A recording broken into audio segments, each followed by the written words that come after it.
আসসালামু আলাইকুম সবাইকে। প্রথমে নিয়ে নিচ্ছি ৪ পিস মাছ। অল্প একটু পানিতে মাছগুলো সিদ্ধ করে নিব। সাথে দিয়ে দিব লবণ, হলুদের গুঁড়ো।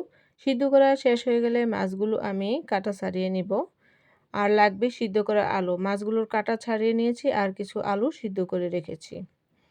প্রথমে দিয়ে দিব প্যানে পেঁয়াজ কুচি, শুকনো উপকরণ, এলাচ, দারচিনি, তেজপাতা, শুকনো মরিচ, রসুনের কোয়া, আদা রসুনের বাটা, হলুদের গুঁড়ো, মরিচের গুঁড়ো, ধনিয়া গুঁড়ো, জিরার ফাঁকি, স্বাদমতো লবণ দিয়ে সামান্য পরিমাণ পানি দিয়ে মশলাগুলো ভালোভাবে কষিয়ে দিয়ে দিব কাবাব মশলা।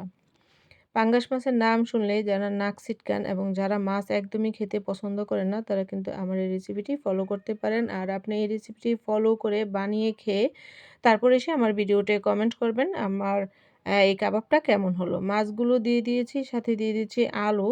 ১০ মিনিট রান্না করার পর চুলা থেকে নামিয়ে ঠান্ডা করে নিব।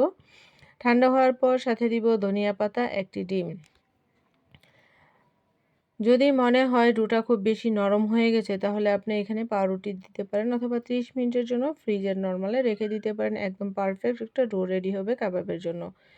দিয়ে দিচ্ছি কিছু পরিমাণ কর্নফ্লাওয়ার। কর্নফ্লাওয়ার দিয়ে ডোটা খুব ভালোভাবে রেডি করব। রেডি হয়ে গেছে আমার কাবাবের যেই ডো সেটা। এখন আমি এদেরকে কাবাবের শেপ দিয়ে দিব। আপনি এই কাবাবটা যাকে একবার খাওয়াবেন আশা করি সে দ্বিতীয়বার খেতে চাইবে। আর কেউ বুঝতেই পারবে না এটা পাঙ্গাস মাছের কাবাব। আমার ছেলেমেয়েরাও কিন্তু ধরতেই পারেনি যে আমি পাঙ্গাস মাছ দিয়ে এত সুন্দর করে চপ বানিয়েছি। আসলে আমাদের ঘরে আমরাও কেউ পাঙ্গাস মাছ খাই না।